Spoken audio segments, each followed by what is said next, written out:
Listo, bueno, buenas noches para todos. Como ya han visto por ahí en redes, el tema de hoy es Júpiter. Para los que nos han seguido este año hemos tenido la temática de un tour por el universo. Listo, muchas gracias, Alexia. La temática ha sido un tour por el universo, ¿cierto? Entonces empezamos este tour por el universo con los planetas de nuestro sistema solar. Ya hemos visto la Tierra, Mercurio, Venus, Marte y hoy le toca el turno a Júpiter. Les cuento desde ya y lo repetiré al final, y es que dentro de 8 días vamos a hablar de Saturno, vamos a tener un invitado especial, Anderson, que está por ahí. Y nos va a hablar de Saturno. Lo vamos a hacer dentro de 8 días porque como nos saltamos como varios lunes por los festivos y esto, entonces vamos como a adelantar ese club. Entonces para que lo tengan en cuenta, que esta vez nos vamos a demorar un poquito menos en repetir los encuentros del curso, los encuentros de caos. Y les quiero comentar también que este viernes, para los que viven en Río Negro, este viernes tenemos club presencial. Vamos a ver si logramos traer un invitado especial que trae un telescopio y observar cositas, si el clima lo permite también. Entonces, bueno, esa es como la información. Igual al final lo repetiré. Recuerden pues que cualquier duda me pueden interrumpir, no hay ningún problema, y también pueden escribirlas ahí en el chat y yo luego las reviso. Entonces, bueno, hoy tenemos nuestra quinta estación, que es Júpiter, un planeta muy, muy interesante. Bueno, entonces empecemos. Júpiter es el gigante de nuestro sistema solar. Este planeta, de hecho, es pero tan masivo que es 2,5 veces más masivo, o sea, contiene más masa él solito que si juntáramos todos los planetas del sistema solar. Tiene 2,5 veces más masa que toda esa masa junta. Imagínense, digamos, la cantidad de masa que eso representa. Es demasiado exagerado. Entonces, por eso se le llama el gigante. Realmente su gravedad es la que más afecta, por ejemplo, el movimiento del Sol, ¿cierto? Cuando se trata de buscar planetas alrededor de otras estrellas, por ejemplo, lo que se suele hacer a veces es mirar que la estrella tenga como un cierto bamboleíto, como que se mueva un poquito sobre sí misma. Las estrellas deberían estar más o menos, si no tienen planetas alrededor, deberían, o no tienen una compañera estelar, deberían estar más o menos quieticas, como girando sobre sí mismas, pero no como dándose como esa pequeña órbita ahí chiquitica. Resulta que el Sol, por ejemplo, es una estrella que tiene ese pequeño bamboleo, sobre todo por la influencia gravitacional de Júpiter. La influencia gravitacional de Júpiter es importante.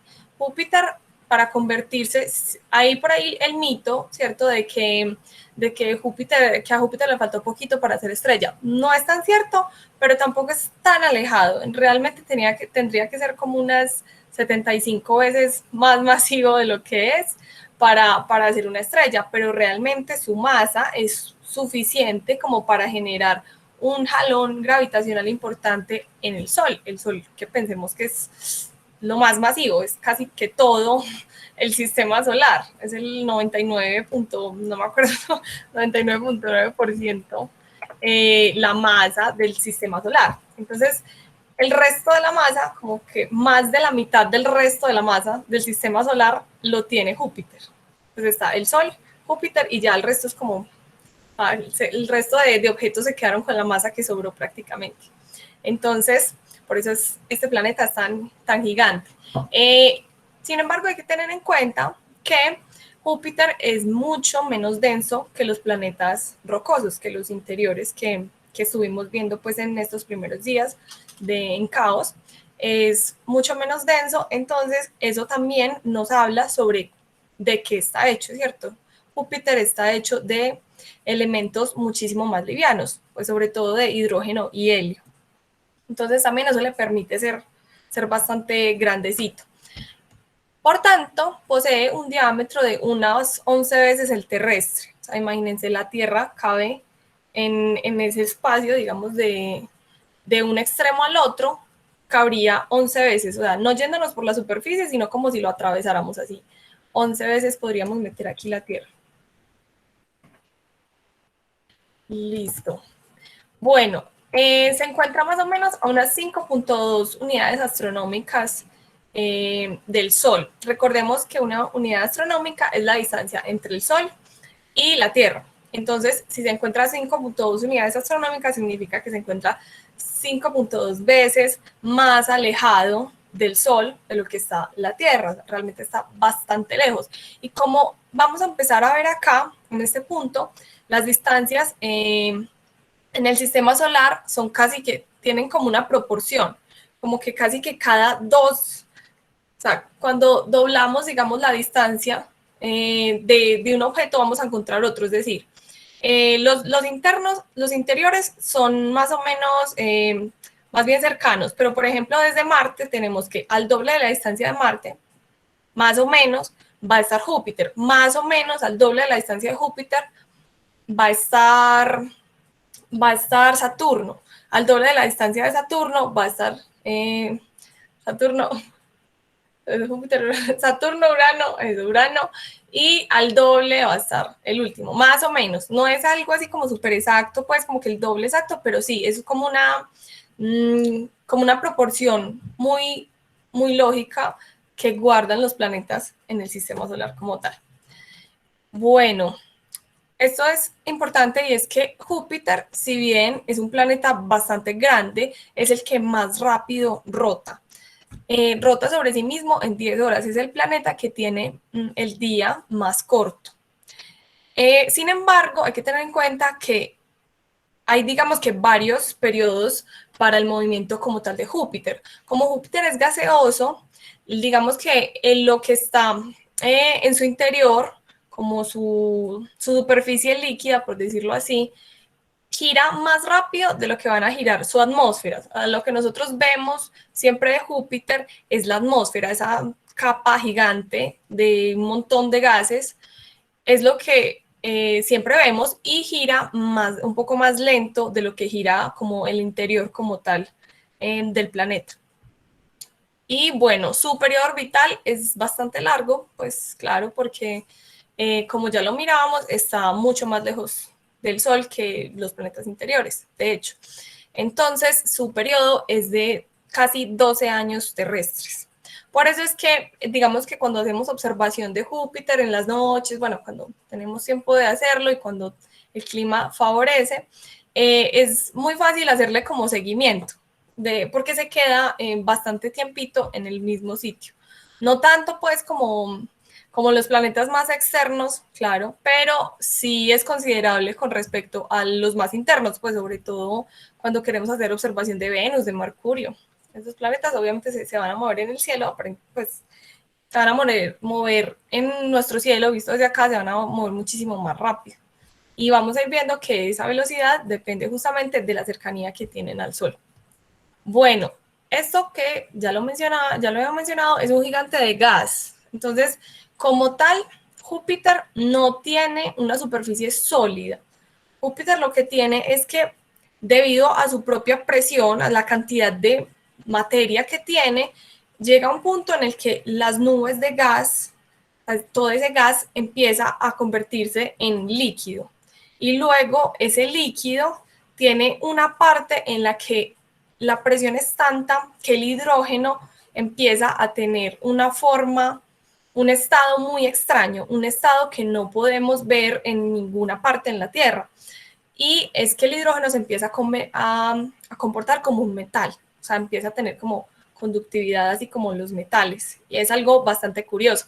Y ya luego si nos adentramos más como en Júpiter, vamos a ver que se cree, eso todavía no se ha confirmado porque es un poquito difícil de estudiar Júpiter. Entonces se cree que tiene un núcleo sólido, posiblemente del tamaño de la Tierra. Esta teoría está sobre todo por la parte de la formación, de cómo se formó el sistema solar.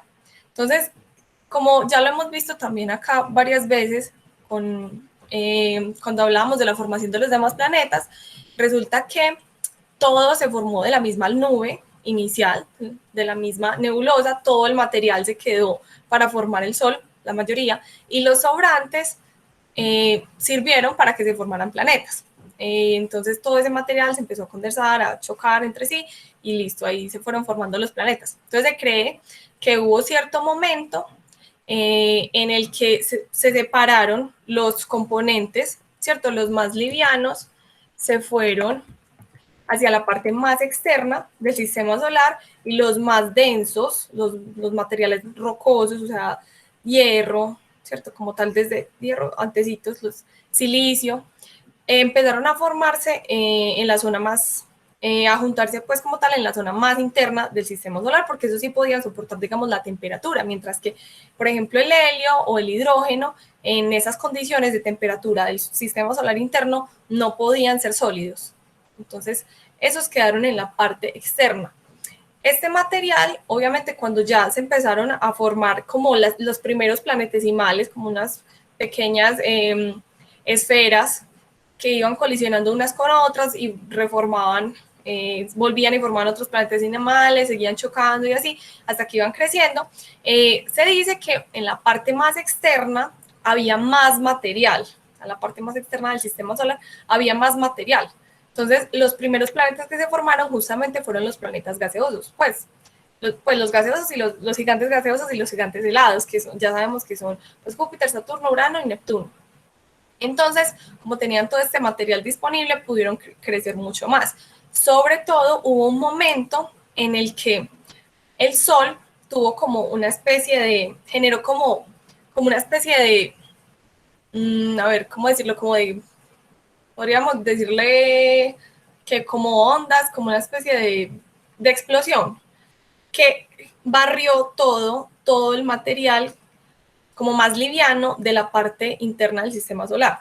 Cuando esto pasó, todo ese material pudo ser recogido por lo que ya se había formado en donde hoy es Júpiter, o sea, como ese Júpiter primigenio pudo recoger todo ese material, mucho de ese material que se barrió como de la parte interna del sistema solar en esa época del Sol naciente y por eso es tan masivo, por eso es tan gigante, fue el primero que pudo barrer como todo ese material y ya los otros barrieron el resto de material y por eso crecieron tanto y tienen unas masas tan abismalmente diferentes a las del sistema solar interno, a las de los planetas rocosos como tal.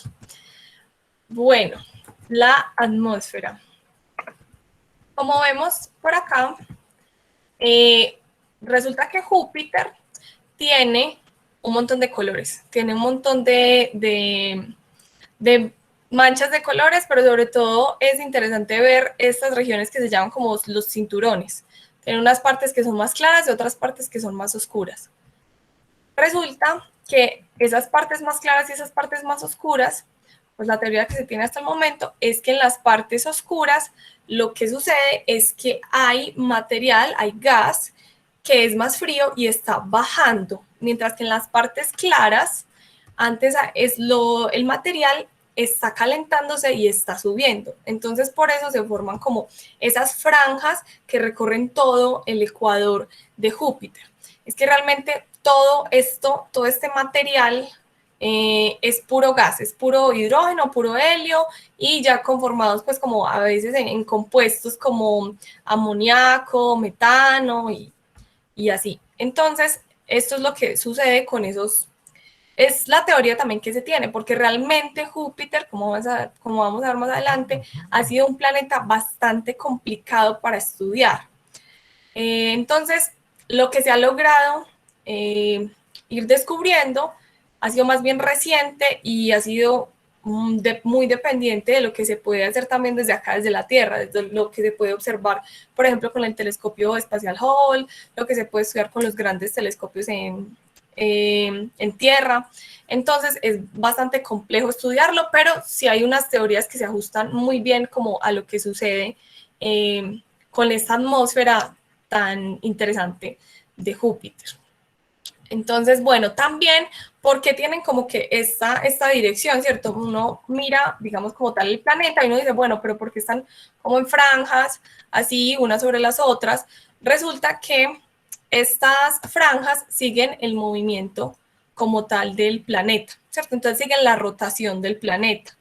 Por eso se van a formar en estas franjitas así. Realmente aquí lo estamos viendo, digamos, como alineado perfectamente, como de aquí sería el norte, aquí sería el sur, y bueno, eso es como el ecuador del planeta. Otra cosa muy interesante para ver de Júpiter es que Júpiter no está muy inclinado con respecto a su órbita. Nosotros sabemos, por ejemplo, que la Tierra está inclinada con respecto al, digamos que a la vertical de su órbita, o sea, esta es la órbita, y la Tierra está inclinada así, entonces eso genera que en la Tierra hayan estaciones. Como Júpiter no está casi inclinado, solo tiene como unos 3 grados de inclinación, no va a presentar como las estaciones que sí podemos observar en otros planetas, como por ejemplo Marte, que tiene una inclinación muy similar a la de la Tierra. Bueno, entonces, esto más... Liz, qué pena. Hola, dime. Matías Acevedo Santa levantó la mano. Ah, listo. Matías, dime. No se activó por accidente. Bueno, está bien. Y muchas gracias, Alexia, por estarme informando. Y a ver qué nos dice Anderson. A veces el centro de masa del sistema solar está fuera del Sol porque todos los planetas juntos lo jalan.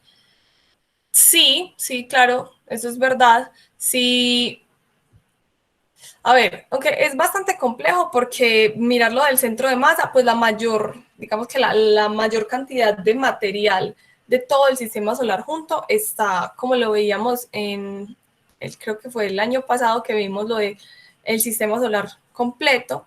Eh, el 99% de la masa del sistema solar está en el Sol. El resto, pues como que es lo que queda, pero sí sucede en ciertas, ¿cómo decirlo?, en ciertas posiciones, en ciertas conformaciones muy precisas que se dé esto. Entonces, por eso el Sol tiene como ese bamboleíto. Si realmente estuviera el centro de masa como en todo el centro del Sol, no tendría por qué moverse para nada el Sol. Lo que sucedería en una estrella, por ejemplo, que no tenga planetas alrededor, o que no tenga una compañera que sea una estrella, se quedaría, pues giraría, rotaría sobre sí misma, pero no tendría como ese bamboleo ahí que tienen las estrellas con planetas. Entonces sí, pero súper esa aclaración, Anderson, muchas gracias. Bueno, continuando. La estructura interna de Júpiter. Resulta que Júpiter, como les comentaba, ha sido un planeta bastante difícil de estudiar, no solo porque está muy lejos, sino también porque nosotros no podemos, digamos, adentrarnos como tal tan fácilmente en la, digamos, como en su, como en su estructura, no nos podemos adentrar tan fácilmente. Entonces, si bien mandamos una sonda que atravesó la atmósfera, es una sonda que obviamente se destruyó en su atmósfera, y la idea era pues que tomara datos por un corto periodo de tiempo mientras la destruía la propia atmósfera de Júpiter. Entonces es bastante difícil por eso como que estudiar. No podemos, digamos como hacemos con los planetas rocosos, de pronto mandar sondas o algo por el estilo, aunque vemos que con Venus también es difícil, pero con Júpiter también es muy difícil. No, meter algo pues como en su atmósfera como tal es bastante complicado, y solo se puede como que dure un poquito las primeras capas, unos cuantos minutos, no me acuerdo si son horas. Entonces es bastante complicado saber como tal qué hay debajo de las nubes, pues debajo de las primeras capas. Todo lo que nosotros hemos podido saber es a través de la información que se obtiene en diferentes longitudes de onda, ¿cierto? Entonces lo que se hace es, como lo habíamos también comentado por acá, lo que se hace es estudiar el planeta en diferentes longitudes de onda. Entonces, si lo estudiamos por ejemplo, en ultravioleta, vamos a ver las partes más energéticas, vamos a ver las partes más calientes de Júpiter como tal. Si lo estudiamos ya en la parte de infrarrojo, lo que vamos a ver es el calor, que serían las partes como menos calientes, por decirlo así. Entonces, con cada una de esas cosas podemos ir estudiando cosas diferentes. Además que con espectroscopía podemos estudiar los componentes pues como de cada una de las capas y de todas las zonas que queramos saber que como tal de qué están hechas. pero realmente saber qué hay debajo es demasiado complicado, o sea, toca todo hacerlo como con las suposiciones de cómo, dependiendo de lo que haya adentro, cómo se vería eso reflejado en lo que haya afuera. Entonces, por eso ha sido demasiado complicado y prácticamente que todo es teoría, ¿cierto? Obviamente que es una teoría muy fuerte basada en observaciones, pero no se puede hacer esa comprobación directa como tan fácil como se podría hacer en otros planetas, pues o en los planetas que hemos visto hasta el momento, que son los rocosos. Entonces acá, como vemos, es bastante más difícil. Y otra cosa es que es muy duro lanzar un cohete desde acá, desde la Tierra, a la parte externa del sistema solar. O sea, Júpiter no es tan difícil como enviarlo a otros planetas, por ejemplo. A enviar, por ejemplo, directamente, si quisiéramos enviar a Neptuno o pues a Urano o a Neptuno, es muchísimo más difícil porque de hecho nos tocaría utilizar a Júpiter como para que nos lance, como tal, para que haya asistencia gravitacional por parte de este planeta. Pero que no hay, digamos, cohete, no hay propulsión capaz de llevarnos así directamente hasta la parte más externa del sistema solar. En este momento no tenemos esa capacidad. Entonces realmente se hace bastante difícil ir a esa parte, al sistema solar externo, pues el exterior. Entonces, ha sido bastante complejo estudiar de qué está hecho Júpiter y cómo está conformado, pues como en la parte interna. Entonces, por ejemplo, esta parte de lo de que tiene un núcleo es lo que se cree, como por algunas cosas que se han observado desde la parte externa, eso es lo que se cree que tiene, que debe tener un núcleo sólido en el centro, y esta parte de hidrógeno metálico sí se ha tenido pues como ciertas comprobaciones. Ya otra cosa que es muy importante es el campo magnético que tiene Júpiter. Entonces, de hecho, a través de ese campo magnético, estudiando ese campo magnético, es que también podemos tener idea de qué es lo que hay adentro de esas nubes de Júpiter. O sea, prácticamente esta estructura interna ha sido muy, digamos, que tiene su fundamento en el campo magnético tan fuerte que tiene Júpiter. Una pregunta. A ver, yo miro. Sí, fue una casi estrella. Ah, Cristian, hola. Eso lo hablamos ahorita y resulta que si bien Júpiter es demasiado masivo y contiene más masa, 2,5 veces más masa que todos los otros planetas juntos, Júpiter, para empezar a hacer fusión como tal, tuvo que ser una 73, si no estoy mal, creo que fue el dato que di ahorita, siempre olvido los números, 73 veces más masivo, o sea, tendría que tener mucha más masa de la que tiene. Eso, perfecto, de la que tiene en este momento. Mientras que para hacer, por ejemplo, una enana marrón, tuvo que ser unas 13 veces más masivo, pero realmente le faltó mucha más masa para convertirse en una estrella, entonces eso no es tan cierto. Es bastante masivo, pero no tanto como para llegar a ese punto. De hecho, pues como tal en la búsqueda de exoplanetas se han encontrado planetas más masivos que Júpiter. Creo que un planeta puede ser como hasta 5 veces más masivo que Júpiter, algo así. No recuerdo muy bien, pero eso no es tan cierto. Lo que se le compara mucho como con que sea una mini estrella es más que todo por el sistema que generó a su alrededor. O sea, tenemos que, ahorita vamos a ver que cuando estemos viendo la parte de las lunas, Júpiter es como un gigante rodeado de un montón de objetos orbitándolo que son, digamos, se asemeja como al sistema solar, es como un sistema solar en pequeñito. Entonces también por eso se hace como mucho esa comparación, pero en masa como tal le faltó bastante. Bueno, entonces la magnetosfera es un campo magnético demasiado fuerte y nada que ver con el de la Tierra, es demasiado fuerte, y este campo magnético crea, voy a mostrarles por acá, ay no, se adelantó. genera estas auroras polares tan chéveres, son súper grandes, o sea, esta aurora es un montón de veces más grande que la Tierra. Entonces son auroras como extremas, como una versión de las de la Tierra, pero súper extremas, que son generadas completamente por ese campo magnético tan fuerte que tiene.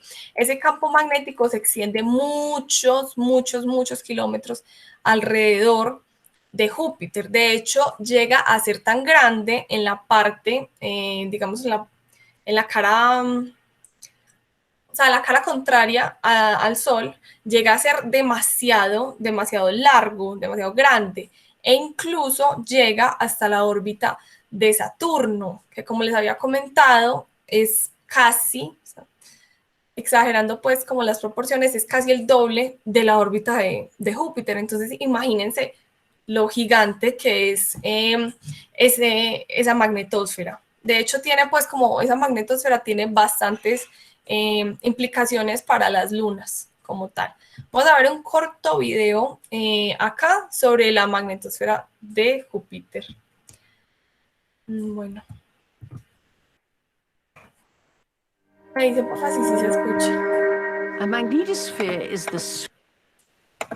Pero voy a poner subtítulos. Ok.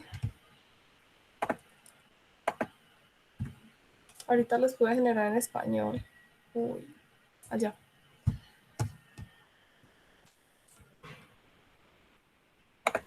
Liz, por ahí tienen 2 preguntas. Ah, listo. A ver, yo miro. La destrucción de sondas espaciales y satélites en Júpiter se debe a su atmósfera. Ah, sí. El viento solar llega hasta allá por Júpiter. Sí, realmente, Cristian, voy a responder primero la de Cristian y ya voy con la de Joseph. Cristian, realmente el Sol genera lo que llamamos la heliosfera, que llega hasta incluso un poco después de Neptuno. Entonces, toda esta parte es como el campo magnético del Sol, que realmente sí envía toda esa cantidad de partículas cargadas hasta incluso pues la órbita, después de la órbita de Neptuno. Entonces, hasta donde está Júpiter todavía llega viento solar como tal, que genera que la órbita que el campo magnético de Júpiter al frente sea como así chiquito como el de la Tierra, que sea pequeñito y por detrás sea supremamente largo. Y bueno, la pregunta de Joseph, sí, resulta que la presión atmosférica en no sé desde cuántos kilómetros por debajo empieza a ser demasiada, es muy fuerte y destruye completamente digamos, las ondas que se envían, además del calor, porque como podemos ver acá también, el calor interno de Júpiter casi que iguala la cantidad de energía que le llega del Sol. Entonces, si bien Júpiter obviamente que es muy frío, también tiene una energía interna bastante importante y considerable, y esto también va a destruir como tal las ondas, que pues, o bueno, cualquier material que se tire como tal adentro del planeta, por decirlo así, o adentro de la atmósfera. ¿Y qué sonda han mandado allá? No me acuerdo. Ya vamos a hablar de eso. Ah, bueno. Han pasado, sí, ya, bueno, ¿lo puedo comentar ya o más bien ya, ahorita sí. igual las vamos a hablar?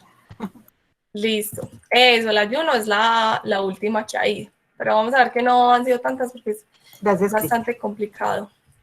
Bueno, y les voy a mostrar este video aquí cortico sobre lo chévere que ha sido eso. Sphere of influence of a magnetic field. So a planet that has a magnetic field has a magnetosphere when its sphere of influence extends beyond the planet out into space and affects the region around it. The presence of the Earth's magnetic field was recognized back in the 14th or 15th century, and since the 17th century, it's been a topic of active study. Yet we still don't really know how magnetic fields are generated inside planets. The magnetosphere of Jupiter is vast. So if you think of Jupiter being 10 times the size of the Earth, and the magnetosphere is 100 times the size of Jupiter. So this is vast, a big, big, big volume. By measuring Jupiter's magnetic field from Juno, we hope to do two things. One is to advance our understanding of how magnetic fields are generated in planets, and the other is to learn about the interior structure of Jupiter. You might question, why go 400 million miles to Jupiter to study its magnetic field when the Earth has a perfectly good magnetic field which we could study? Jupiter's metallic hydrogen core is much closer to the surface. So when we measure Jupiter's magnetic field from Juno, we're much closer to where the magnetic field is generated. And by looking at the magnetic field, we should be able to tell whether Jupiter has a solid inner core.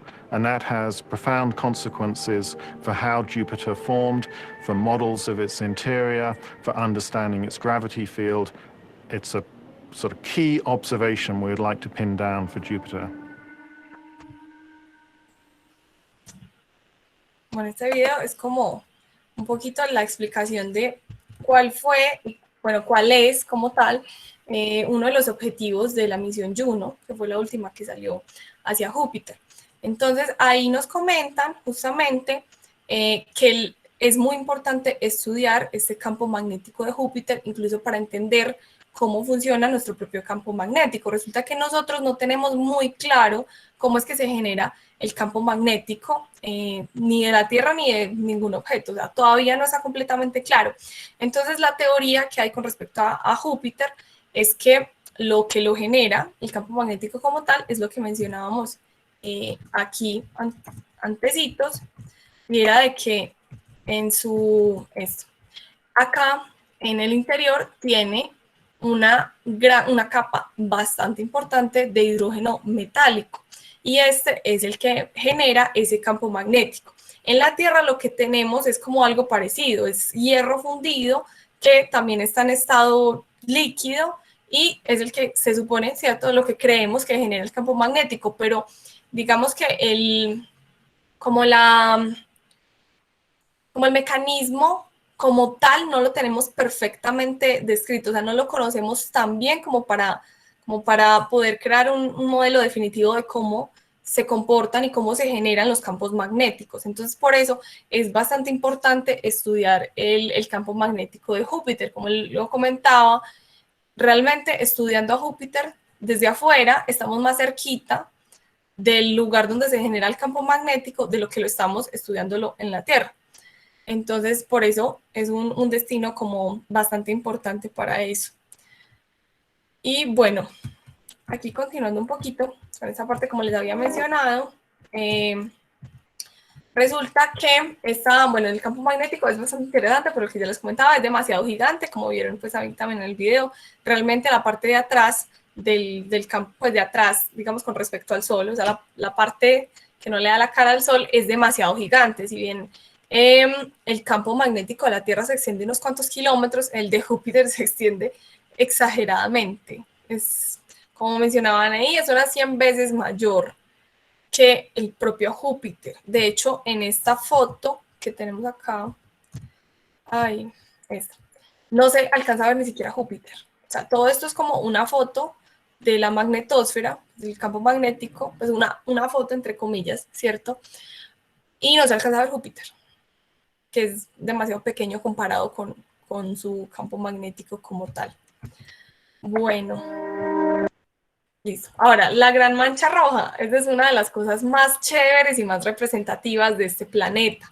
Este planeta, digamos que desde que se pudo observar, desde que lo observó, desde que lo han venido observando, se ha visto cómo han cambiado sus características. Entonces, esta mancha roja lleva unos 300 años en su superficie y es muy interesante porque es una tormenta. Es una tormenta. Es un poco diferente como a las tormentas que vemos acá en la Tierra, obviamente, además de que es más grande que la propia Tierra. O sea, el tamaño de la mancha roja es como casi 2 veces el diámetro de la Tierra. O sea, la Tierra cabe aquí perfecta. Entonces es demasiado gigante y ha durado mucho. Además, las tormentas en Júpiter tienen como una ventaja. ¿Qué sucede con las tormentas acá en la Tierra? Ellas van perdiendo energía porque tocan tocan la superficie, tocan superficie sólida, que es la superficie del planeta, y eso hace que ellas se vayan perdiendo energía hasta que se dispersen como tal. Como Júpiter no tiene una superficie sólida, entonces estas tormentas pueden durar muchísimo más y pueden crecer. Entonces la teoría también que hay sobre este tipo de tormentas es que se forman unas tormentas pequeñitas y luego se van juntando hasta formar algo más grande. Otra cosa interesante sobre esta gran mancha roja es que está volviéndose más pequeña, o sea, se está reduciendo bastante, a un ritmo bastante importante. Entonces, lo que hemos estado viendo en las últimas décadas es que se está volviendo como más redondita y más pequeñita y más pequeñita. Se cree que en unas cuantas décadas se podrá ver el final como tal de esta mancha roja. Algo bastante importante a resaltar es que aún no nos queda muy claro por qué es ese color, por qué tiene ese color rojizo y por qué hay tan diversos colores en la atmósfera de Júpiter como tal. Como lo recordamos, esta atmósfera está compuesta prácticamente de los elementos más básicos que hay, o sea, hidrógeno, helio y las combinaciones como tal de estos elementos con otros un poquito más pesados, pero tampoco, pues hay vapor de agua y esto, pero no es algo demasiado complejo. Entonces es un poco difícil explicar cómo de dónde provienen estos colores. Ha sido como todavía material de debate y hay mucho por estudiar realmente sobre Júpiter. Júpiter es un planeta al que, como les mencionaba, toca estudiarlo de manera muy compleja. Y de hecho, pues esta misión Juno también tenía la idea de que se involucrara un poquito ciencia ciudadana. Entonces, de hecho, algunas de las fotos que vemos por ahí súper tesas del Juno son realmente procesadas por gente aficionada, no se están procesando tan directamente desde la NASA o así, porque ellos están más enfocados en estudiar otras características de Júpiter. O sea, estudiarlo sí, pero la parte de la fotografía no la están haciendo como tal para crear imágenes lindas, chéveres, como de pronto a veces sí sacamos de otras misiones. La idea de ellos es como, bueno, aquí está todo el material y que la gente también lo use, que los astrónomos y los estudiantes de astronomía incluso utilicen esto y empiecen a sacar cosas. Entonces es un proyecto muy lindo también porque realmente está utilizando la ciencia ciudadana y eso es bastante importante, que como yo siempre amo resaltar, la ciencia es para todos y de todos y es muy chévere tener, digamos, como ese material disponible para que la gente empiece a experimentar un poquito. Obviamente que no es lo más fácil de la vida, obviamente que hay que hacer muchas cosas, pero es algo que ya no se ve como tan lejano, tan imposible. Y bueno, esta gran mancha roja, vemos acá pues en esta animación toda chévere que tiene como ese sentido de rotación. Listo. ¿Alguien? Ok. A ver, yo miro las preguntas. Los delfines en la segunda imagen, como así, las formas ahí en la atmósfera, le estás poniendo forma de delfín o algo. Y se asemeja mucho a la noche estrellada de Van Gogh. Sí, es muy chévere. Esos paisajes, digamos, paisajes que se pueden observar en esas imágenes tan bonitas de Júpiter, son muy chéveres, aunque tenemos siempre que tener en cuenta que estas imágenes normalmente se exageran en color para que se puedan estudiar mucho más fáciles. O sea, para el ojo humano es muchísimo más fácil ver como ciertos patrones para identificar ciertas cosas.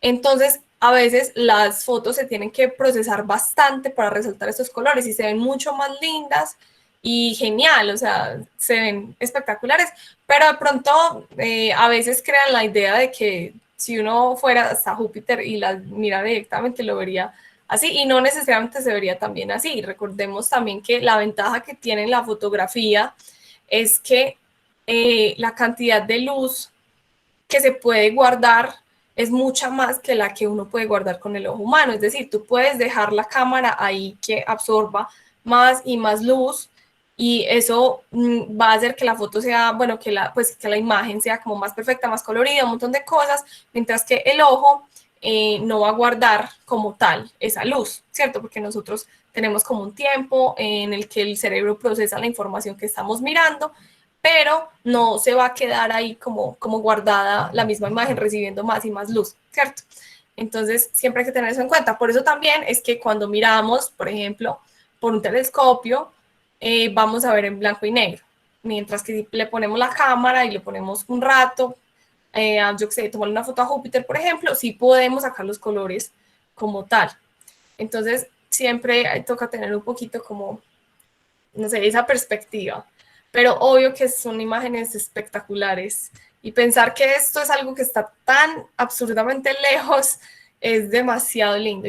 Y que la información se demora tanto en llegar. Ah, ahorita se me olvidó darles ese dato, que aquí lo tengo exactico. La información para llegar, o sea, la luz se demora del Sol a Júpiter 43 minutos. Entonces, bueno, imagínense también cuánto se demora la comunicación entre las naves y los científicos acá en la Tierra. Es demasiado, demasiado lenta. Entonces, por eso, ese es otro, digamos que otro reto que tienen que asumir los científicos, y es que las naves tienen que ser prácticamente para que se manejen solas, porque si, digamos, se van a enfrentar a un problema, la nave se va a enfrentar a cualquier problema generado por lo que sea, por una situación imprevista o algo por el estilo, no se va a poder resolver tan rápido, ¿cierto? Se demora en que llegue la información sobre el problema hasta la Tierra, en que la Tierra se solucione y se le vuelva a enviar la información, y en ese momento puede ya haberse descontrolado toda la situación. Entonces, por eso estas naves tienen que tener como, pues, la tecnología más tesa para poder enfrentarse a cualquier reto, a cualquier cosa que suponga como el estar tan lejos y el entrar a estudiar sistemas tan complejos como, por ejemplo, el de Júpiter. Bueno, aquí continuando un poquito, satélites. Resulta que, como lo mencionaba antes, Júpiter es un planeta que es como un mini sistema solar, ¿cierto? Como si fuera así. Entonces, tiene muchísimas lunas orbitándolo. Ahorita tuve una pequeña como confusión con el dato, porque Júpiter se cree que tiene 79 lunas y Saturno había quedado, no sé si hace como 2 años, como el que tenía más lunas, pero realmente esto es bastante complejo. O sea, el que tenga más lunas, esa categoría como tal, es algo que puede ir cambiando muy constantemente, porque constantemente se están descubriendo más y más y más lunas en ambos sistemas, tanto en Saturno como en Júpiter. Entonces, este número como tal de lunas es bastante complejo. Realmente también hay que tener en cuenta que es que esta gravedad tan exagerada de Júpiter va a atrapar muy constantemente objetos, ¿cierto? Entonces, un asteroide que pasó cerca, cosas por el estilo. Y de hecho, por eso es que, no sé si han visto por ahí, si les gustan los memes de ciencia, si han visto por ahí los memes que son como que dicen que Júpiter es como el hermano mayor que está defendiéndonos de asteroides que puedan llegar, de cometas que puedan llegar a colisionar con la Tierra. Y eso es muy cierto, porque cuando algún objeto viene del sistema solar externo, un asteroide, un cometa, bueno, algún objeto, se va a ver atraído por la gravedad de Júpiter. Entonces ellos vienen como en directicos hacia el Sol, y nosotros estamos en ese camino. Entonces hay posibilidades de que cayeran hacia nosotros, pero gracias a la gravedad de Júpiter sucede demasiado que se desvían gracias a la gravedad de Júpiter, se van otra vez, los manda otra vez para fuera del sistema solar. Entonces es bastante importante. Realmente la historia sería muy distinta posiblemente para toda la evolución de la vida y para la evolución de los planetas internos, de no estar ahí Júpiter. Además que todavía tendríamos más impactos de los que registramos en este momento. Entonces, bueno, Júpiter es el hermanito mayor de los planetas, pues de todos prácticamente. Y bueno, los satélites. Resulta que por allá como en 1610, Galileo, al observar por telescopio, ser el primero en observar por telescopio a Júpiter, se dio cuenta que tenía Júpiter unos 4 punticos, unos 3 punticos por ahí alrededor, y él dijo que eran como estrellas. Él creyó que eran estrellas pequeñitas que no se podían ver por lo pequeñitas, y luego con observaciones sucesivas, que es lo que se hace en ciencia, ¿cierto? Uno tiene que estar observando varias veces, tomar varias veces los datos, siempre, siempre la repetición es bastante importante. Entonces, obviamente, él como buen científico, como padre del método como tal, estuvo mirando varias noches y empezó a ver que, bueno, salió otro puntico, entonces ya eran 4 punticos ahí cerquita de Júpiter, y además de eso empezó a estudiar sus movimientos y se dio cuenta que estos tenían que estar orbitando alrededor de Júpiter. Entonces ahí fue que también hubo como otra de las pistas de, bueno, realmente no los objetos, o bueno, los planetas y todo esto que vemos en el cielo no giran alrededor de la Tierra. En realidad funcionan de otra forma. Entonces esta fue una de las cosas también que ayudaron como con la idea del heliocentrismo como tal. Entonces él fue el que descubrió a estas lunas. Al inicio se les llamó Júpiter 1, Júpiter 2, Júpiter 3 y Júpiter 4, para denotar pues que eran las lunas de Júpiter. Eso lo propuso Galileo. Hubo otra propuesta que se adoptó más adelante de llamarlas así, pues como continuar con la tradición de nombrar las cosas de acuerdo a los dioses. Entonces, bueno, por eso se les pusieron ya luego como que se aceptaron con estos nombres: Io, Europa, Ganímedes y Calisto. Y bueno, estas lunas resulta que son bastante interesantes. Bueno, aquí un datico pues como extra. Digamos que este es un pantallazo que tomé de esta aplicación NASA Size, bueno, que también se puede utilizar online, y muestra la posición actual de las lunas.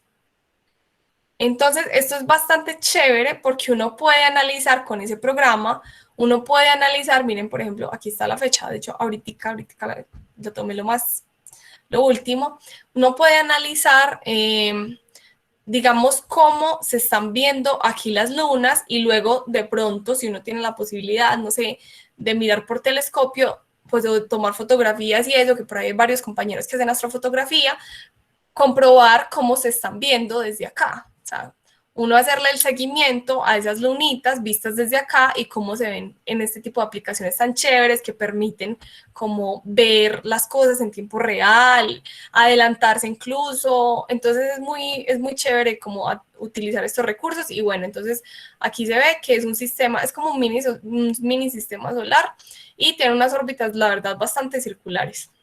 Por acá también se ve que tiene información sobre, esa aplicación tiene información sobre varios objetos del sistema solar, sobre cometas, asteroides importantes, y sobre misiones, sobre las misiones de la NASA, las tiene como dónde están ubicadas más o menos. Entonces uno quiere ver ahí dónde va, no sé, la Voyager, creo que las Voyager se pueden ver. Entonces es bastante chévere para que empecemos a utilizar esos recursos tan bonitos que se han generado. Y bueno, continuando, entonces, uno de los satélites más interesantes de Júpiter es Europa, ¿cierto? Resulta que como Júpiter es un planeta tan masivo, es gaseoso, es un planeta tan extremo, con ese campo magnético tan fuerte, es un planeta que definitivamente no es apto para la vida. O sea, es que no, de ninguna forma es apto para la vida. Entonces, resulta que la esperanza está un poco en una de sus lunas, que es Europa. Bueno, Io también es muy chévere, es muy interesante, que es la más cercana, pero Io tiene una actividad volcánica demasiado fuerte, entonces tampoco es un lugar como tan apto para la vida. Entonces, la única lunita ahí que está como interesante, como para buscar en esa parte más de astrobiología, es Europa. Resulta que Europa, como podemos ver, tiene una superficie que llamaríamos como una superficie muy lisa en términos de que no tiene, digamos, como esos grandes cráteres que podemos encontrar, o grandes montañas que encontramos, como por ejemplo, vimos que Marte tiene el Monte Olimpo, hay muchos cráteres en Mercurio, bueno, en la Tierra también hay, pues imagínense, muchas deformaciones, montañas y eso. Entonces, Europa es como de los cuerpos más lisos del sistema solar. O sea, no tiene unas diferencias en altitud tan abismales como si lo tienen los otros objetos como que tienen superficie como tal en el sistema solar.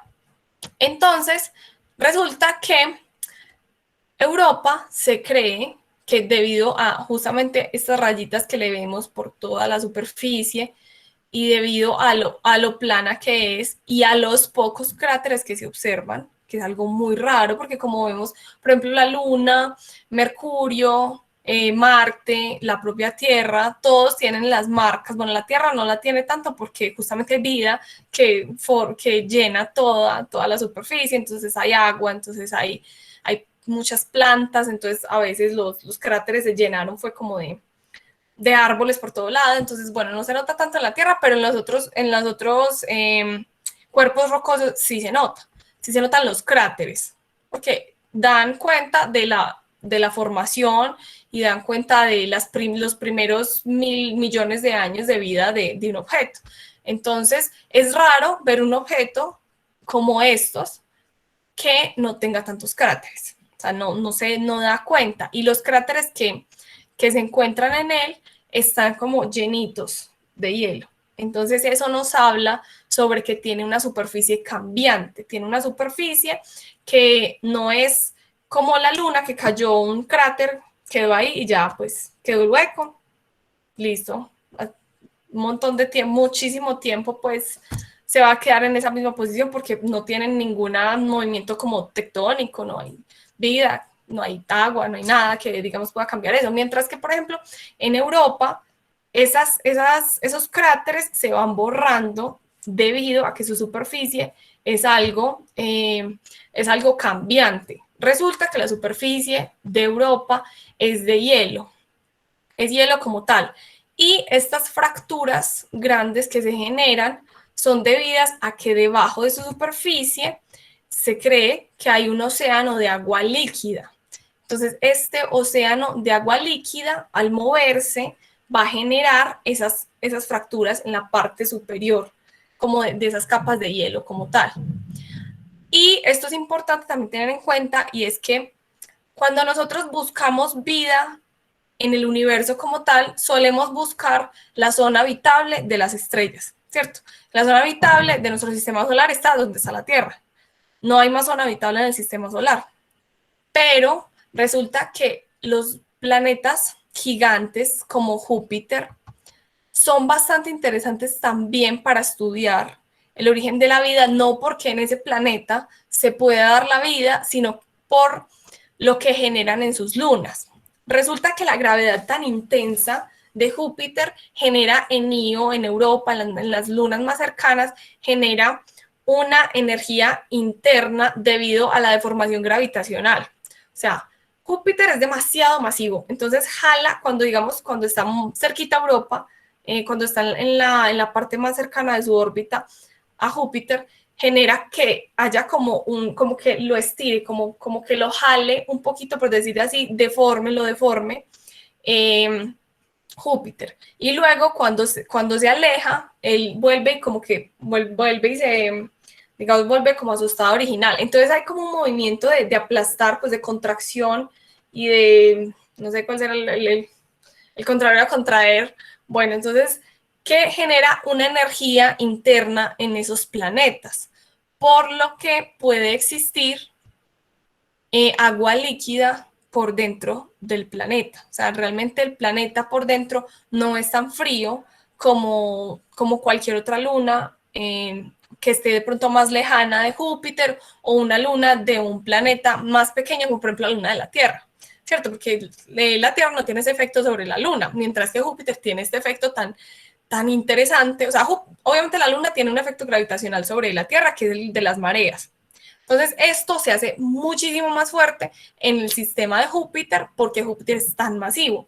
Entonces, eso genera que pueda suceder esto de tener un océano líquido. Entonces, las lunas alrededor de planetas masivos son también objeto de estudio en la búsqueda de vida. Entonces, por eso vamos a ver que estas lunas son bastante interesantes y también son objetivo a la hora de buscar vida. Por eso es que es importante cuando se terminan estas misiones, como lo que se hizo con Cassini, la sonda de Saturno, por eso es importante como que estas misiones no se queden por ahí orbitando descontroladamente después de que terminan su tiempo de vida, sino que tienen que estrellarse contra el planeta, pues ya sea Júpiter o Saturno, para no ir a contaminar accidentalmente alguna de las lunas que son importantes desde la parte de astrobiología, ¿cierto? Porque entonces resulta que hay vida y estrellamos por accidente alguna nave humana contra eso y bueno, hay microorganismos que pueden soportar esas condiciones de vacío, toda la radiación cósmica y la radiación del sol y soportar todo eso y llegan allá y contaminan, digamos, esa luna que queremos explorar de otra forma y si había vida, entonces interactúa con esta vida, si no había, entonces ya encontramos eso y creemos que era vida, bueno, y así. Entonces, por eso es muy importante no contaminar como tal estas lunas que podrían tener vida, entonces son bastante importantes. Y ahí todavía, pues hay como un consenso de ética de cómo se va a hacer para estudiar este tipo de objetos, ¿cierto? Que va a ser, tiene que ser de una manera más limpia, como veíamos, por ejemplo, para el viaje a Marte, para los tubos de ensayo que tenían que ir dentro del Perseverance, eso tiene que ser todo muy limpio, todo tiene que ser exageradamente limpio, pero lo más limpio que pueda existir no sé, en la Tierra, en el universo, lo que sea, tiene que ser lo más limpio porque no puede tener nada de contaminación de microorganismos. Lo mismo se tiene que hacer cuando vayamos a explorar estas lunas tan chéveres. Entonces, bueno, estas son como algunas de las curiosidades sobre las lunas.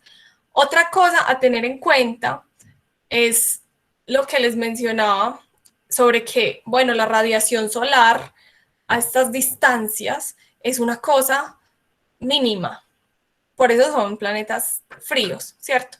Entonces, no podemos poner a depender las misiones, o sea, del Sol, que esa no puede ser definitivamente la fuente de energía de las misiones. Entonces, obviamente, ellas también tienen que tener sus propias baterías, generalmente es energía nuclear, bueno, cosas por el estilo, y ellas tienen una duración. No tenemos dinero infinito para darles una fuente de energía que dure tanto tiempo. Entonces, obviamente, ellas tienen un tiempo en el que van a desarrollar como todo, además de que las mismas condiciones de los planetas que están estudiando son demasiado fuertes y las pueden dañar. Entonces, por eso estas misiones son demasiado complejas porque son o sea, duran mucho tiempo para llegar, es difícil que lleguen y además de eso tienen un tiempo corto de funcionamiento. Entonces, por eso es que ha sido bastante difícil que esto se dé. De hecho, por ejemplo, no hay misiones planeadas para Urano y Neptuno. Lo que se ha tenido de Urano y Neptuno son los sobrevuelos que han tenido de las distintas misiones y eso porque se dio una situación espectacular en el sistema solar y es que se ordenaron los planeticas del sistema solar externo para mandar, por ejemplo, creo que fueron las Voyager, para darle la vuelta como a una de las Voyager, para darle la vuelta así como a todos los planetas exteriores, porque realmente es muy complejo, o sea, porque uno se lo imagina como lo muestran por ahí en fotos del sistema solar, como un planeta, otro planeta, así seguiditos, pero en realidad Júpiter puede estar acá y Saturno por acá y Neptuno por acá y pues todos están demasiado lejos, no están alineados, entonces es muy difícil crear esas órbitas para que entonces después de pasar a Júpiter vaya a Saturno y Saturno por allá al otro lado, no. Entonces tienen que ser como unas configuraciones muy precisas del sistema solar para mandar cosas hasta por allá, para mandar nuestras sondas hasta esas distancias tan impresionantes. Bueno, otra cosa muy chévere que es un poco desconocida y es que no se habla mucho del tema, es que Júpiter tiene anillos. Todos los planetas gigantes tienen anillos, solo que los anillos más importantes, más lindos, son los de Saturno, porque obviamente pues Saturno se ven hasta por telescopio. Resulta que los anillos de Júpiter son demasiado delgaditos y son anillos que de hecho no es fácil estudiarlos cuando, digamos, de cara al planeta, porque son muy delgados, no se ven. Entonces se tienen que estudiar, es como cuando la nave esté pasando por detrás del planeta, o sea, por detrás tomando como, como si por delante fuera el sol, entonces por detrás es como la cara oculta, entonces cuando se hace pues como un eclipse, por decirlo así, de Júpiter y el sol. Entonces estudiarlo desde la parte oscura, desde la cara oscura, para que ahí sí brillen los anillos y se pueda estudiar. Se cree que estos anillos, pues estos anillos son distintos a los de Saturno porque no están formados de hielo, sino que están formados de polvo, de partículas muy pequeñitas. Y se cree que están formados por material que quedó de los objetos, o sea, material que se envió al espacio cuando objetos, asteroides, pues como rocas, chocan con las lunitas, con sus lunas. Entonces, claro, cuando un objeto cae en alguna de las lunas, va a levantar una cantidad importante de material al espacio y este material se recoge ahí en esa zona de anillos. Entonces, ese es el origen que se cree. Obviamente que, como les comentaba, es un poco complicado todo esto de estudiar Júpiter. Entonces, es la teoría que se tiene sobre el origen de los anillos. Obviamente falta mucho más estudio. Y esto es como una foto. Bueno, no recuerdo cuál fue creo que podría ser Galileo la que tomó esta foto, no recuerdo bien. Pero bueno, esta es una foto de los anillos y se pueden ver como unas onditas aquí. Esta es una recreación en 3D para observar mejor lo que se está viendo acá. Y es que se ven como unas onditas a través de los anillos, que denota también que hay cierta influencia gravitacional de las lunas sobre estos anillos. Bueno, lo que les había comentado de las auroras polares, resulta que, como ya les había comentado, por el campo magnético tan fuerte de Júpiter, se generan unas auroras polares bastante extensas, o sea, son mucho más grandes que la Tierra y se generan también igual que en la Tierra cerca a los polos. Obviamente que hay una desviación pequeñita con respecto a los polos del campo magnético y los polos geográficos como, bueno, no sé si serían geográficos. Bueno, los polos dependiendo de su rotación, digamos, llamémoslos así, porque es como geo viene tierra, entonces, bueno, complejo. Y hablando un poquito de la exploración espacial, aunque ya les he adelantado cositas de la exploración espacial, esto, por ejemplo, es como una animación que se creó con las fotos que tomó la Voyager 1 de Júpiter. Entonces es muy chévere porque permite ver cómo se van moviendo las tormentas, cómo se va moviendo todo este gas en la superficie de Júpiter y también cómo se van generando estas mini tormenticas. De hecho, por acá estas que les llaman perlas, que se van volviendo más grandes o se forman más o se forman menos y así. Entonces es bastante chévere. Ah, bueno, y también se puede ver lo de que las nubes, hay unas franjas que giran en una dirección y otras franjas que giran en otra dirección. Y esto, por ejemplo, se cree que es un factor determinante para la existencia de la mancha roja, ¿cierto? Porque miren que esta franja de arriba gira en la dirección, esto es dirección oeste-este y esta sería este-oeste. Entonces, como tiene arriba uno que gira así y el otro gira así, entonces eso mantiene alimenta la rotación de la tormenta como tal. Entonces es bastante chévere observar esto acá sobre las tormentas. Y se ve que, wow, es muy, muy espectacular, ¿no? Porque también denota el acercamiento que tuvo la nave a Júpiter. Bueno, entonces como ya más o menos había preguntado Alexia, hay 9 misiones que han fotografiado o han estudiado de alguna forma a Júpiter. Solamente 2 se han quedado orbitando a Júpiter como tal. Las otras han sido sobrevuelos, ¿cierto? Entonces tenemos las Pioneer 10 y 11. ¿Sí son 10 y 11? Sí. La 10, de hecho, fue el primer sobrevuelo que hubo sobre Júpiter. Luego siguieron las Voyager 1 y 2. Las dos utilizaron pues como a Júpiter como para impulsarse gravitacionalmente y además también obviamente que lo estudiaron. El objetivo no me acuerdo cuál fue, si la 1 o la 2, siempre las confundo, fue justamente tomar, digamos, esta ruta de Júpiter para hacer un tour por todo el sistema solar exterior, que, como les comentaba, fue algo completamente necesario que sucediera para que se pudiera realizar esto, y es que hubo una alineación de estos planetas grandes. O sea, por alineación no me refiero a que todos estaban así como súper juntos, pero sí estaban por la misma zona. Entonces, eso permitió que la Voyager pudiera tomar impulso gravitacional de Júpiter, seguir hacia Saturno, luego seguir hacia Urano y terminar en Neptuno y seguir derecho hacia afuera del sistema solar. Eso es algo muy difícil y ocurre, pues no súper difícil, pero sí es complicado, ocurre cada 175 años, si no estoy mal. Entonces, imagínense todo lo que tendríamos que demorar, todo lo que tenemos que demorar para que eso vuelva a suceder. O sea, eso fue algo fortuito y en el momento, por suerte, se tenía como la tecnología adecuada para realizar este tour por el sistema solar externo.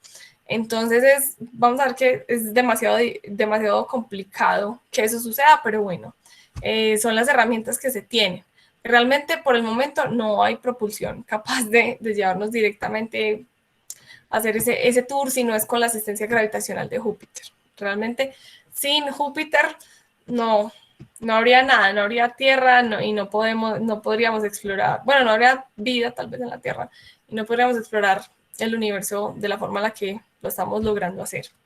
Entonces es bastante importante. Las misiones que han orbitado a Júpiter son Galileo y la Juno, que está en este momento. Galileo, de hecho, mandó también, pues venía como varias misiones, pues como varios objetivos, así como vemos a veces en las misiones que se mandan a Marte, que hay un orbitador y hay un lander y hay un no sé qué. Bueno, aquí también fue como una cosa por el estilo, como una sonda que se iba a quedar orbitando y otra que se iba a meter a la superficie, que es la que les comenté que dura como unas horas tomando datos y ya luego se destruye. Pero resulta que sucedió algo como muy, muy triste, y es que justamente entró como al parecer en una zona como de muy baja actividad. Entonces lo que registró no deja conocer como mucho sobre la dinámica de la atmósfera de Júpiter como tal. O sea, se cree que cayó en creo que es de las franjas oscuras, de las que tienen como ese flujo vertical, ese flujo hacia abajo del planeta, lo que veíamos en esta parte de la atmósfera, tienen como este flujo que se hunde como en la atmósfera. Y realmente no encontró como demasiada información, digamos, que no se pudiera obtener con los datos que ya se tenían de los sobrevuelos y de lo que se puede estudiar acá. Entonces fue algo como un poco decepcionante para los científicos, pues como esa inmersión de esa sonda en la atmósfera joviana. Bueno, y esto es algo muy chévere y es... Wow. Listo. Entonces, les voy a mostrar aquí algo muy chévere. Este video es un poquito más largo, entonces no sé si estén de acuerdo con que lo pongamos, porque ya siempre son las 8:15, está un poquito tarde, pero no sé, si quieren que lo veamos, lo vemos. Ya voy a mirar qué respondieron. Sí, lo vemos, eso, súper. Está un poquito largo, pero de verdad que está muy chévere para entender qué fue lo que pasó con este impacto, por qué es importante. No sé si lo han escuchado por ahí. Es el impacto de el cometa Shoemaker-Levy. Bueno, yo he escuchado que le dicen Levi, pero aquí le dicen Levy, entonces yo no sé cómo le Levy. Listo, voy a ponerle subtítulos y empezamos. The lasting impacts of comet Shoemaker-Levy 9. Presented by Science at NASA. At the close of the last century, a comet captured into orbit around a planet traveled too close and was shredded by its gravity into multiple pieces, some as large as half a mile or 1 kilometer long. Those fragments would plunge into the planet's atmosphere in a series of impacts. Would the impacts be spectacular, or would the comet fragments disappear without a trace? In July 1994, astronomers around the world watched with bated breath as the fragments of comet Shoemaker-Levy 9 slammed into the planet Jupiter. Dr. Kelly Fast was one of the impact's observers and is now manager of NASA's Near-Earth Object Observations program. It was just incredible to watch. Such an impact event had never before been witnessed, let alone studied. Ground-based telescopes around the world and spacecraft like NASA's Hubble Space Telescope and even the Galileo orbiter en route to Jupiter were used to observe the impacts. The discovery of the comet by Carolyn and Gene Shoemaker and David Levy gave us about a year to plan our observations. The impacts proved to be impressive. The fragments, some 21 in all, plunged into Jupiter's atmosphere over the course of 6 days. At impact, they were traveling at a speed of about 37 miles per second, or 60 kilometers per second, heating the atmosphere to at least 53,000 degrees Fahrenheit, or 30,000 degrees Celsius. Like the splash from throwing a rock into a pond, the impacts created giant plumes of material from Jupiter's lower atmosphere, which rose as high as 1,900 miles, or 3,000 kilometers above the cloud tops into the stratosphere. In the aftermath, the plume splashback scarred Jupiter's atmosphere with dark clouds of impact debris, which could be seen for months as they were gradually dispersed by Jupiter's winds. So what were scientists able to learn about Jupiter itself as a result of the impacts? For one thing, those dark clouds of impact debris acted as tracers of the winds in Jupiter's stratosphere, and by following their motion over time, scientists could measure those high-altitude winds. Temporary changes in the aurora on Jupiter showed scientists that Jupiter's magnetosphere was influenced by particles from the impacts. We are still able to see changes in Jupiter's atmosphere that resulted from the impacts. When the fragments of Shoemaker-Levy 9 slammed into Jupiter, they deposited their own chemical compounds, the impact processes produced some, and others were exhumed from the lower atmosphere. Some molecules, like ammonia, were destroyed by sunlight in the weeks and months after the impacts. But others, like hydrogen cyanide and water, are still seen today. All of that tells scientists about how chemistry works in Jupiter's atmosphere. Comet Shoemaker-Levy 9 showed us that large impacts still happen in the solar system and were a factor in NASA developing programs to address the impact risk to Earth. From comet science to Jupiter science to the science of impacts, the legacy of that serendipitous discovery by Carolyn and Gene Shoemaker and David Levy continues to this day and into the future. For more impactful stories about comets and asteroids, visit science.nasa.gov. Bueno, y eso fue más o menos la importancia de... Ahí no se escucha. ¿Sí lo escucharon? Sí. Sí, Ah, bueno. Listo. ¿te ocurre?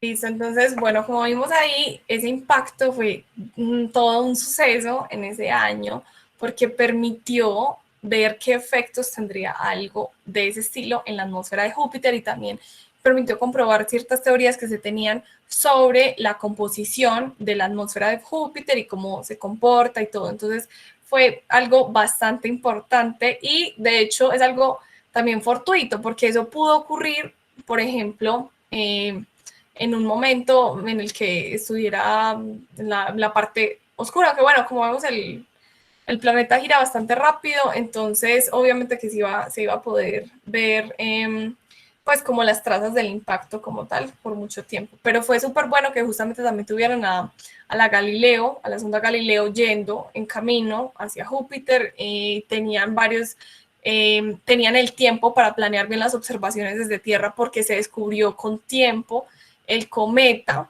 Entonces se sabía con mucho tiempo antes que iba a caer, dónde iba a caer, todo se tenía planeado, entonces se pudo hacer una muy buena observación del suceso, cosa que no sucede, digamos, tan a menudo en estos sucesos que son realmente pues como algo corto, algo, sí, corto para los tiempos de vida, de vida, entre comillas, de los objetos en el sistema solar y bueno, en el universo como tal. Entonces fue algo muy chévere que sucediera y bastante impactante y muy, muy teso que, pues, que se notara el impacto que tuvo, por ejemplo, también hasta en el campo magnético. O sea, una cosa bastante importante. Y bueno, ay, esto siempre se me repite. Ya. Ah, bueno, lo último, ¿cómo observarlo? Resulta que por estos días Júpiter estaba justamente en el lado opuesto, por decirlo así, en el que están los que hemos visto por estos días, que cómo observarlos, Marte, Venus, Mercurio, que están por el lado que se ven al atardecer, ¿cierto? Están como por ese ladito del Sol. Júpiter en este momento está por el otro lado, igual que Saturno. Entonces, para verlo, hay antes que esperar a la madrugada. Entonces, de hecho, está saliendo bastante tarde. Esto sería ¿a qué hora sale hoy? Esto tiene sí, bueno, hoy no, mañana más bien, porque es después de medianoche. Entonces sale después de las 12 y pues demora un ratico en subir. Entonces, si se quiere observar por esta época, sí tiene que ser de madrugada. Entonces, esta sí es para trasnochar, para observar a Júpiter y por ahí derecho a Saturno que está ahí. Pero ahí les dejo el dato. Está por la zona más, un poquito hacia el sur del este. Entonces, para que si lo quieren observar o algo, si es que estas noches lo permiten, que están tan raras, está tan raro el clima, bueno, ya saben más o menos dónde lo van a encontrar. Y bueno, aquí están las referencias y para terminar quería comentarles que ya les había dicho como por encimita que el otro, dentro de 8 días, esta vez vamos a hacerlo más rápido, dentro de 8 días tenemos a Anderson que nos va a hablar sobre Saturno. Entonces, bueno, los esperamos por acá a las 7 p.m. dentro de 8 días. Y bueno, antes de irnos, Júpiter es el cuarto más brillante, porque el más brillante es el Sol, le sigue la Luna, le sigue Venus y luego le sigue Júpiter. Entonces, de objetos en general del cielo, es el cuarto más brillante. Obviamente, los objetos que se pueden observar como tal en la noche sería el tercero, ¿cierto? Entonces, es como así. Listo. Quería comentarles otra cosita aquí pequeñita, como pidiéndoles un poco el favor, no sé. Resulta que voy a dar un curso infantil en el planetario de astrobiología. Se llama Buscando Vida Extraterrestre. Y bueno, aquí está más o menos el detalle de cómo sería este curso. Entonces, todavía no sale la publicidad porque el planetario está tratando de sacar la publicidad como respetando la situación actual del país, que obviamente estamos en una situación bastante compleja, entonces ellos no están haciendo como toda la publicidad que suelen hacer normalmente para los cursos. Entonces, bueno, igual ahí está la opción, si tienen conocidos o algo, por acá les voy a dejar el link, de hecho, por si quieren compartir, y apenas tenga el póster, también les comparto por si me quieren ayudar a compartir por ahí el curso que voy a dar en el planetario. Y bueno, entonces yo creo que eso sería todo por hoy. Nos vemos dentro de 8 días con el compañero Anderson, que nos va a contar muchas cosas muy chéveres. Ah, y Anderson, déjanos por acá las redes de Skylight para que te sigan. Anderson además hace contenido muy chévere sobre lo que podemos observar en los diferentes meses, entonces es bastante chévere que lo sigan y que vean sus videos de YouTube. Déjanos por ahí la información para que la gente pueda estar pendiente de todo esto. Curso para jóvenes, pues este curso es para chicos de 8 a 11. Por el momento a chicos más grandes de 11 no estaré dando cursos, pero igual el planetario ofrece más cursos. Ni siquiera 12. Hay que preguntar, no sé, ¿tienes 12? No sí, sé. tengo cumplidos en marzo. Ajá, yo creo que sí, además que sí se puede hacer la excepción hay que mirar, de más que sí. Entonces, bueno, súper invitados todos a participar de esto. Igual el planetario tiene muchos otros cursos bacanos. Yo solamente lo comento ahí porque es el que yo voy a dar, pero realmente todos los cursos del planetario son muy, muy chéveres y a cargo de gente muy tesa. Les recomiendo también mucho uno que está dando mi compañera Michelle de exoplanetas. También toda la información está ahí en la página del planetario. Entonces, bueno, súper invitados a este tipo de cursos. Espero que les haya gustado mucho el club de hoy. Nos vemos en 8 días. Y recuerden que esto queda grabado en la página de Caos, que les voy a dejar el link aquí. Bueno, y muchas gracias a todos por asistir. Disculpa,